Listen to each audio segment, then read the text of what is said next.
Hello everybody, welcome to my YouTube channel or welcome back to my YouTube channel. If you're a returning subscriber, I'm so happy that you're back. My name is Lydia Zulu Sakala for those that may not know me, and yeah, today we're going to be having a very special segment which I call Battles We Must Share. So this started in 2020 when I was diagnosed with TB, and God really placed it on my heart to just share my story and my experience on this platform. After that, we had a very lovely couple, Mr. and Mrs. Chalema, who came on and shared their struggles with conceiving a child in marriage and just how God came through for them.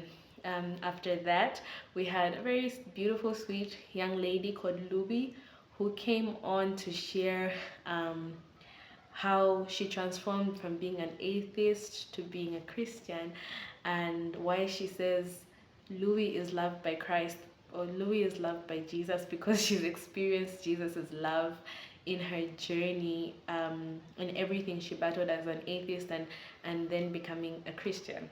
So today we have a very special young lady called Catherine who is going to share her story with cancer and how she's overcoming cancer. And so this video is going to be in two parts because I feel like there's just so much we can learn from her, so much to unpack and so much to digest at the same time. And so I didn't want to put it all in one long video, but I wanted us to just have time to just journey with Catherine and digest and learn. And so please join us as we go on this journey. So don't forget to leave us a comment in the comment section if this video impacts you. Let us know how it has impacted you. If you know anybody who's going through a rough time and anybody who just needs encouragement, please share this video with them. And yeah, I hope you guys enjoyed, and we'll see you in the next video. Bye. I know life gets hard. But there is beauty in our scars. There are battles we must share. There are battles we must share. There are battles we must share. There are battles we must share. We must share. I'll just let you introduce yourself. You can tell us your name, tell us a bit about you. Okay. There's not much to say though. Okay. My name is Catherine Mzieche. I'm from Chipata. Yeah, I'm a Chipata person. I love nature. That's one of the things that I love the most. Yeah, actually, when we're coming here, because we stay in a bush, she was like, she loves the area. So yay us. Yeah. I love being in a natural environment compared to towns and things like that. Nice. So yeah, I love music. I love singing, making a lot of noise, especially with my sister. Nice. So most of the times you find that I start a song, she'll start it from a different place to make sure we see who is older, you know. I see. That's interesting. And I also love designing. Yeah, I design and I tell her. No, I'm not yet that confident, but yeah, I try. Yeah. Who taught you how to do that? How to make outfits, design and tailor? Okay, so my mom is a tailor, but she didn't really teach me. I was never really interested growing up, I can't lie. To say I was there watching, no, that's a lie. But in grade 8 and 9, I took home economics. So it actually works. Yes, it does work, trust me. So I learned from there to say actually it was a good thing. And then after that, my mom, after I was done with my high school, grade 10 to 12, I didn't take that. I took food and nutrition. So I grew interest in food and nutrition now. I see. So can you also cook really well? Yeah, I love cooking. I love Nice. cooking. So we're here because you have a special story, and I'm very happy that you were willing to share. And I'll just ask you to tell us your story. Where did it all start? And yeah. Okay.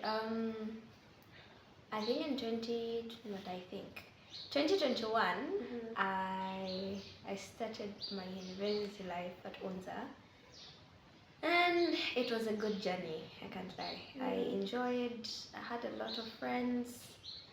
I made like really good friends, both female and male, people who were there with me and there for me. And yeah, so I think around October, November, no, September, somewhere there, I started having headaches. The headaches were really bad to a point where if they start, I can study. When they start, I can study, I can do anything. So I used to think maybe I wasn't taking enough water because it was really hot that year. Oh, it was hot. So through that, I started taking a lot of water, and I started. My friends would tell me, "No, you can't go in school." But then I was staying at a boarding house, so they would say, "You can't go in school because, you know, it's risky for you to move alone." So I started feeling, why are these people doing this to me? Yeah. Yeah. So with time, it kept on getting worse, and then I started having palpitations as well. Like my heart would race like no man's business, as though I was running or I was doing something where when you're seated, you can literally see your heart pumping from outside. Yeah. Yeah. So that happened for some time, and that's when I decided, let me go to the hospital. This seems to be getting worse because painkillers now don't really work on the headaches. So I went to the hospital. I actually went to Levy. It took me a few days before I could undergo. Actually, I think something happened one night, and then I was rushed to the hospital, to the nearby hospital there, somewhere in Kalingalinga. And then from there, that's when they told me, no, do more tests. So I did ECG, I did X-ray, I did echo. None of them showed anything. All of them showed that I was perfectly fine. So I'm asking them, like, you say I'm perfectly fine, like, but look at how my body is doing. It's not fine. Yeah. Yeah, and we're heading towards exams. Yeah, we're almost writing our exams. So I was getting worried because like even my studying schedules had changed now. I couldn't walk in the sun. I couldn't study for long because of light. I was told, no, you have to get spectacles. I was like, no way. Not me. Not me. Because I usually laugh at people who wear specs. Okay, now don't laugh at me. I wear specs too, actually. I used to actually call people who wear specs nerds. So I am not about to start looking like a nerd. Not happening. And I can say I'm really glad that I had the best of friends.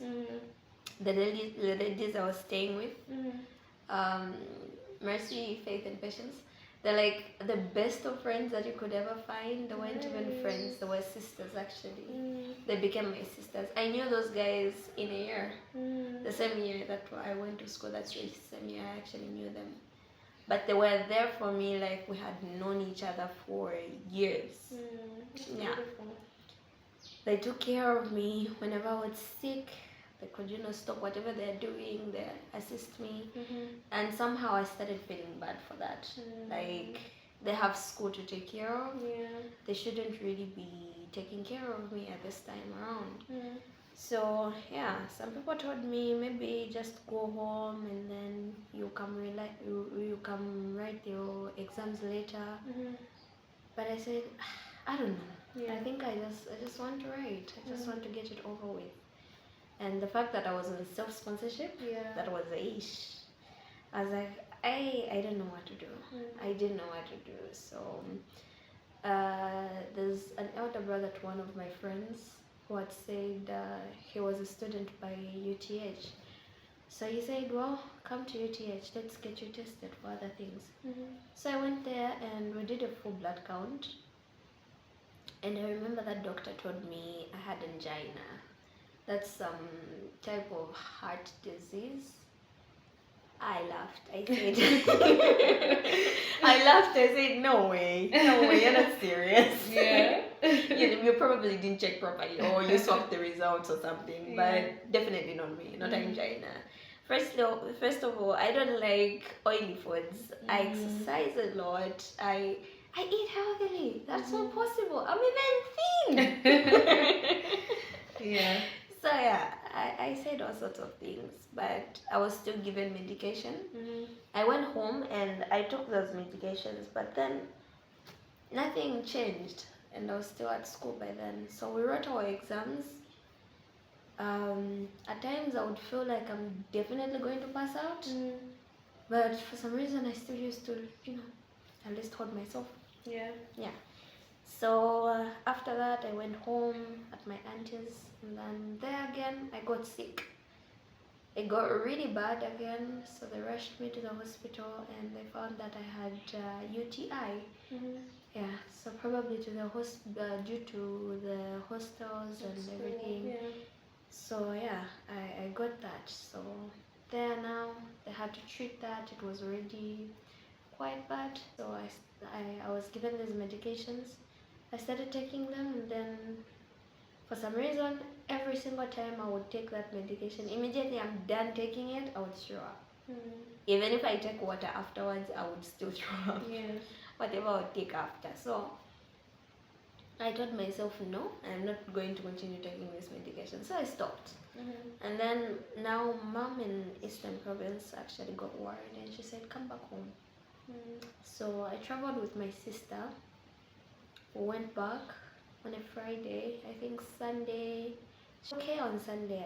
I had even said, no, let me go to church with my brother. But then, since church that side is quite far, so they said, no, that's not a good idea. What if anything happens that side? So I stayed home. And in the evening, I'm told I just passed out. So they called somebody, they came to come pick us, and then I kept on passing out throughout the time that we were going to the hospital. I was told I couldn't stay for more than 10 minutes without passing out. So yeah, we were reaching at the hospital, got admitted. I was on drips, and from there, the following morning we were discharged, and we were told no, go do labs. You know how hospitals are. Go outside, go do labs. So I couldn't even walk the time I was being discharged out of the hospital. So they carried me, and then we did the checkups, and they actually found out to say my blood levels were around 5. Yeah, so that's what was causing the passing out and the palpitations and everything. So from there now, I think we went back home. I was given injections, I think about 5. So we took the first one, I was okay. The second one, I was okay. The third day, I passed out again, and I was rushed out. I was rushed to the hospital. So now from it being angina, it became anemia. And then yeah, I reached the hospital.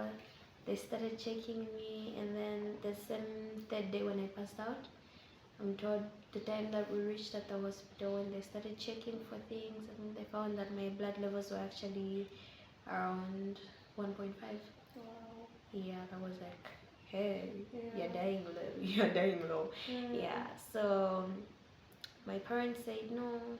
Also, the doctors actually said no. She needs an urgent transfusion. But they're saying, but then we don't have blood. Then how do you say you don't have blood? This is like a big hospital. It's not a clinic. It's a hospital. And they said, okay, fine, we'll donate. I said, no, actually, we don't even have machines that can process that blood. Wow. Are you planning on killing someone or what? So that's how they made calls here. And then my relatives actually went to UTH. That was around 24, I thought. And they did the they actually donated. Yeah, the moment they heard that no, they did the donations and everything, that's how they managed to like release 1 unit of blood and actually transfused me. Okay. Yeah, so that's when I felt like a human being. Because yeah, the moment my blood levels were that low, you feel like your body is screaming at you. Like you can't hear anybody else talking. The only thing you can hear is like your own heartbeat. It's messed up. It's something else. You don't even wish to happen to you. Yeah. You feel like you're going crazy or something. So in the morning now, I felt quite better. So they gave me, I think, about 4 or 5 units for me to settle down, like to a point where I can now get out of bed, step down, and stand. So one of the doctors came. Well, I stayed there, I think, for a week, and then this one time, this doctor comes. He wasn't the usual doctor who used to come see me, and he says, "This patient looks like she's a cancer patient." I looked at him, I smiled and started laughing at him. Like, yo, what's going on with this guy? Like, does he even know me? Why would he even say such a thing? Yeah. So he's like, "I'm suspecting cancer." And I looked at him and I was thinking now, okay, now it took me back to movies, the most movies I'd watched, the cancer movies I'd watched. And I'm thinking, I'm like, wait a minute. Is this a point where they tell me you have less than what days to live? Yeah, that happens a lot in movies. Yeah. That's what was going on in my head. So he says, no, let's move her to UTH and then she gets tested there. That was the first time ever, like in the time that I can remember me ever being admitted in hospital. Yeah, that was okay. Now that was 2022. Yeah, 2022 January. But then at that point I was feeling okay. Yeah. I was like, what am I even doing here? I don't feel what I was feeling. So yeah, we reached there in a third ward. We stayed there, and then my sister took me to go bath. That's what I can remember. And then I remember telling her I can't feel my body. I couldn't feel my body. Maybe it's because we're actually bathing cold water. Yeah, you're bathing cold water. Yeah, she bathed with cold water. So I was bathing and I just started feeling like, okay, that day I wasn't really feeling okay. But then I just started feeling like I can't feel my body anymore. I felt so lightheaded, like, then I told her, I don't know, maybe let me sit down, like right away, otherwise I don't know. So she helped me sit down. By the time I was sitting, the next thing I was finding myself waking up to so many doctors around.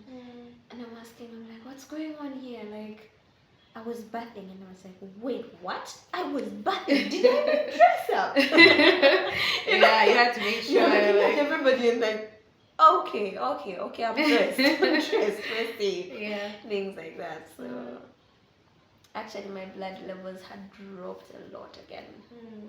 I think this time around they dropped to 3, if not 2, somewhere there. So they're like, no, she needs transfusion right away. Because the first time I told you to say it was 1.5, and my platelet count was like at 0. Complete 0. That means I could bleed from anywhere at any time. So yeah, that happened. They were rushing. They give you blood. They give you platelets. So yeah, and I was told, no, you have to undergo bone marrow aspiration. And then I asked her to say, what's that all about? She tells me, that's one of the most painful things, like brace yourself for that. I'm like, okay, you have to say it like that. She's like, yeah, I'm just getting you ready. So they came to do a bone marrow aspiration. Yeah, I can't lie, that thing hurts. Yeah. Quite alright, they can numb it, but you can still feel it since they have to go in your bone to get some fluid there and stuff like that. So I didn't cry because I was very traumatized with whatsoever was going on. I'm like, this guy is trying to kill me, or maybe they're trying to help me. Which is which? Because this feels like they're definitely killing me. And a few hours later, I was with my friend and we were chatting. That's your new friend from the hospital? No, Oh, just it a was friend. like my friend who came to visit me. So we're actually playing cards, and then the doctor comes back and he asks me, Kathy, do you want everybody to be here when we're telling you the results? I'm like, you've never asked me that before. And he gets a chair and sits down. I'm like, okay, this can never be good. Yeah. So I start preparing myself already mentally. I'm like, wait a minute. What's the worst thing to happen? They told me they're trying to they're checking me for this. But maybe it cannot even be that. It can be something else. But I'm having a lot of conversations in my head, and I'm trying to tell myself to calm down, it's gonna be okay. It's gonna be fine. I'm like, I know, I don't want anybody to be here. I want to hear the results all by myself. And it says, okay, so everybody else left. My mom, my sister, everybody. I didn't want anybody there. So the doctor starts telling me to say, Kathy, actually we found you with leukemia. And I was like, okay, and what's that? Like you say okay, and then he's looking at you like, did she get me right? Yeah. I'm like, yeah, okay, leukemia, and what's that now? So now he starts explaining to me. That's when it now kicked in to say, oh shoot, now I understand what he's talking about, why he was so surprised. So he's like, no, it's actually cancer of the bone marrow. And I'm looking at him. The moment he just said cancer, I felt so shattered. I felt so alone. Like there are people there, but you don't feel like they're there. So he continues talking, but then he's talking and you're just looking at him like, what's he even talking about? So he's like, no. And the problem for you is we found it quite late. It's like you took long before you could come for the checkups. So it's already in its late stages. It's quite bad. We're going to, and unfortunately we can't treat you here. And I'm looking at him. I'm like, what is this guy talking about? He's a doctor and they're just supposed to give me medication and then I go back home. Like, no, unfortunately we can't treat you in Zambia. So if you have anybody under Ministry of Health, I can give you a letter and you can give it to them and then they can assist you with the processes that side. So now I'm going through a lot of thoughts, and he tells me to say, no, if we do it ourselves, it might take 3 months or more. But then you don't have that 3 months. You don't have that 3 months. It's now or never. Yeah, so I got shattered and they leave. My friend came back. He's like, yo, let's continue. And he says that she's not Kathy anymore. He's like, are you okay? I'm like, yo, I might die in 3 months. So I'm like, they found me with cancer. And they told me they can treat me here. And now this is when tears now started dropping, you know. They start dropping, and then instead of him telling me it's going to be alright, he starts crying. And then I start laughing that he's crying because I'm crying. Wow. Yeah. It was a very dramatic I know. I started laughing and I started telling him, wait, you're supposed to be telling me that it's going to be okay. But you're And crying. I'm so sorry. I'm so sorry. I just didn't know how to handle it. So that's how I settled down and we started playing again. Like nothing Just happened. like that. Just like nothing happened. Wow. So now after he left, that's when it kicked in again. I started asking myself to say, what did I do to deserve this? Like in 2021, we prayed, me and my friends. I told you that I had sisters, actually, not friends. I have sisters. We would pray, we would have prayer and fasting programs together. We used to go to the same church, all of us. Each and every one of us would go to a different church. But we would have prayer and fastings together, we would have such programs together. So we said before the year ends, let's pray, preparing for next year. And as we prayed, we got a conviction, and we were taught to say the following year was going to be a year of abundance. We're all excited, when you hear abundance.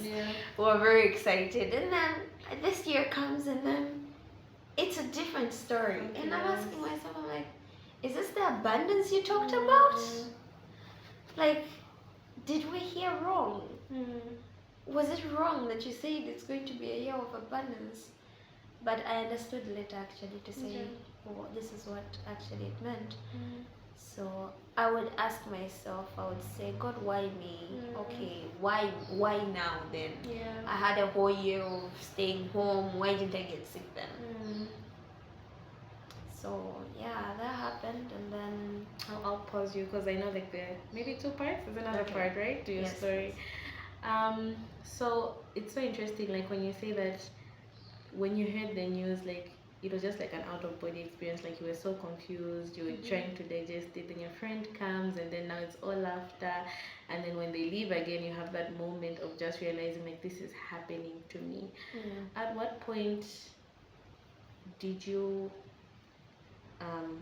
feel God's hand, or did you turn to God in all of it? Like, did it take a while? Which I know, like when all this is happening, I know when I was sick, like it was a bit of like you have to digest the news and you're just wondering like what's going to be of me. But like for you, how was that, like your approach with God? I know you did mention that you did ask him like why did this happen to me? Okay, so I think I was really down, like emotionally and mentally. I can say the days that hit me the most were the first 3 days, I think. Three days, I think. That's where I would cry. Like I used to cry. So most of the times whenever I would have friends over, I used to feel like it's a normal life, it's a normal thing. But then whenever they would leave, it would feel like you're in this nightmare, this really big nightmare you can't get out of. And it being the first time ever being admitted, it hit me hard because I had to stay in hospital for a very long time. And now where I really saw God's hand in all this is the time that one time my friend brought me a book by John MacArthur written Hard to Believe. Yeah, it's based on Mark 16 or something. So it talks about, I think Mark 16 verse 32. The one that talks about if you want to follow Christ, you must let go of yourself and carry the cross and follow him. Yeah. So that book now is explaining to you to say the things that we need to know is that when you're a believer or when you decide to follow Christ, it's not going to be an easy journey. And he tells us to say, remember the Bible tells you to say you have to carry your cross and follow him, right? It's not a stagnant thing, it's a movement. And when you're moving, you find different places, right? There are times you find ditches, there are times you find stones, there are times you find thorns. All those things are in that part of the movement. And that's exactly what the Bible tells us. Not this thing that we hear now to say, no, when you know Christ, all goes well with you. No, that's a lie. If you want to follow Christ, you first need to let go of yourself. And in that letting go of yourself, there's going to be hurt there. It's not going to be easy. So that's where I now understood, because I was in a place where I had a lot of questions. God, why this? God, why that? God, why this? So when I started reading that book, that's when now I understood to say, okay, now I won't be asking God, why me anymore? Because I know to say, I chose this. I chose to follow Christ. Quite alright, I didn't choose to go through cancer. But I chose to follow Christ. And in as much as I chose to follow Christ, there's going to be a lot of problems. There's going to be a lot of pain, a lot of heartbreak, a lot of what.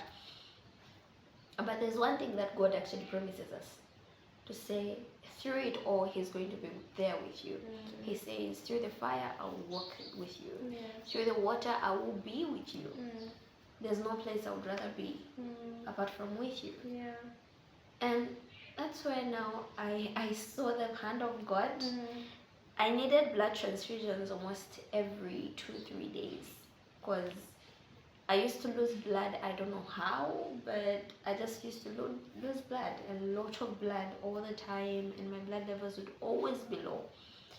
But I saw people donate for me like no man's business. I've never seen people donate for somebody like that. I would have over 15 people to come donate in a day. Wow. Until now, doctors started saying, Kathy, can you tell your friends to hold on for a bit? We have more than enough blood at the moment. If we need any, we're going to call them again. Wow. I had people, there's this one lady who came to I do not know her. She's not a student. She's not somebody I know through somebody or somebody, nothing like that. And she says, she came and she says, is this Kathy? And I said, yes. She said, hi, I came to donate blood for you. And I'm looking at her, I'm like, who are you? who are you?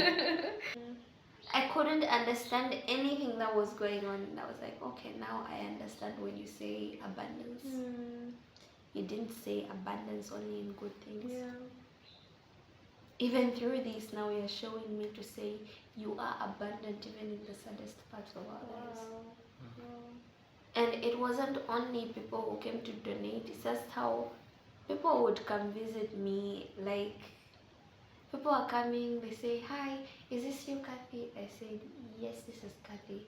And now in my head, I'm like, who is this one now? No, I'm a friend of a friend of a friend. I was just told, and I'm like a friend of a friend of a friend. I've never even met you before. You know, I met a lot of people in 2022 who would come visit me out of, I heard of your story from a friend. And I was like, okay, God, I'm sorry for saying why me. Like, I'm sorry for blaming you or for questioning you so much. But He still showed me to say, even through the fire, He will walk with me. And it's so amazing. Like, that's also, like, I've gotten something from that, and that's a weird for me also. Because, like you said, I think when we think of abundance, we just think of the good, and we think like, you know, it's more of this and more of that, and you know that God is with you through the bad times, but that's just like a whole new light. I've seen it in a whole new light. Like, you can also experience abundance even when things don't look good for you. That's really amazing. And so one of the questions I had, which you've already answered, is how friendships helped you, because you've really spoken about having people, and now just because of the friends you had, even other people that you didn't know were still coming through for you. Did you experience any negativeness, like in friendship? Did anything go badly, or was it all just good? I can't say it was all just good, but I had a friend who once asked me to say, Kathy, you believe in God? I said, yes, I believe in God. He's like, but why are you in here? And that hit me to say, oh, okay. Yeah. I was like, Kathy, every single time, okay, they used to laugh at, my friends would always laugh at me to say, my cousin used to say, guys, Kathy, every single time she meets a new person at school, the first thing is, I'm inviting you to church. Yeah, so I was asked to say, if you really believe in God, you really believe in this God, and you would always tell me to say, God works for the better of those that love Him. Why are you in here? Is it that you don't love Him enough? I first paused and I was like, wow, okay, that's a good question. Why am I here? Yeah.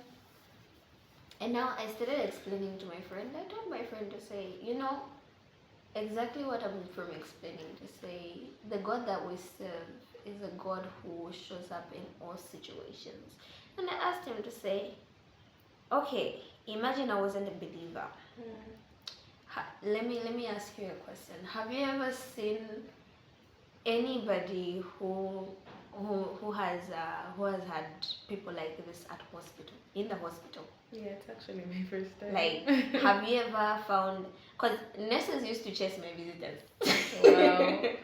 My visitors used to give each other turns. Like, Yeah. okay, you've been there 5 minutes. Let me stay some 5 minutes. And, you know. I remember kept on once exchanging. actually we snuck in. I don't know if you remember that we came, but Okay. we had to sneak in to come Okay. and see you. Remember, it was such a hassle to come and see you. Yeah.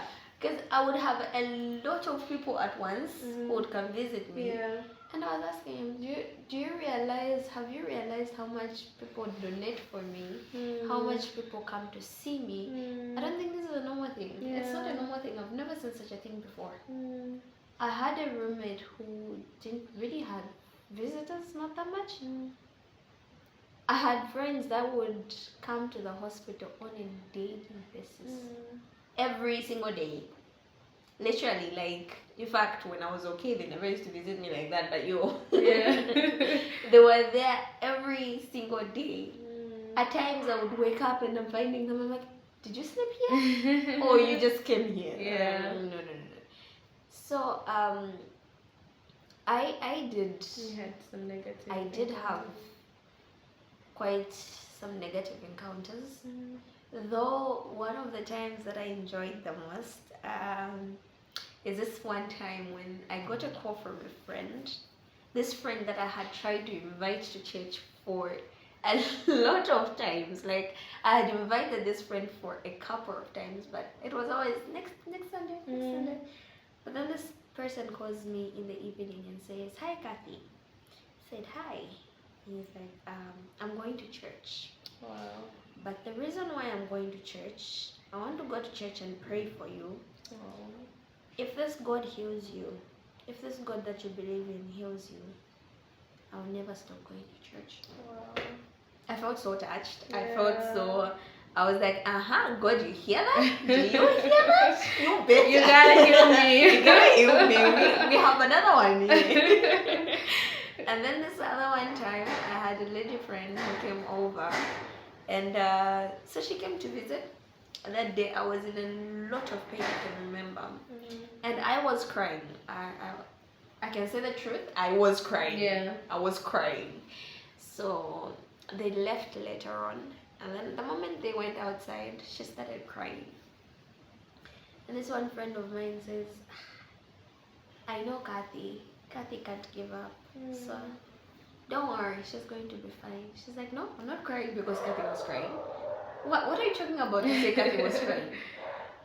And she starts explaining to say, I don't know, how possible is it that she could be in so much pain but then she kept on worshiping God. My friend is like, "Wait, what?" She's like, "No. The time I was seated right next to Kathy and I was holding her hand, she kept on worshiping God and praising." And my friend calls me and says, "Yo," and she's like, "No, I had been going through a lot at the moment and I'm glad that I actually came here. I was thinking of doing other things, but then after I saw that Kathy could still worship through all that, I want to get serious with God. I want you to take me to somebody, pastor, somebody who can pray with me, and I want to start afresh with God." That's amazing. I know. That's And my friend calls me like, "Kathy, were you praying that time when you were..." I was like, "No, I was crying. I was crying." Yeah. I don't know what you're talking about. Mm-hmm. It's like, "No, actually, I was with this friend. This is when I've left." And it was quite late. Like, "No, this is when I've taken her back to school." I'm like, "No, I was crying. I was not crying." So yeah, they were negative, but then they were like really, most of them were like really positive. Yeah.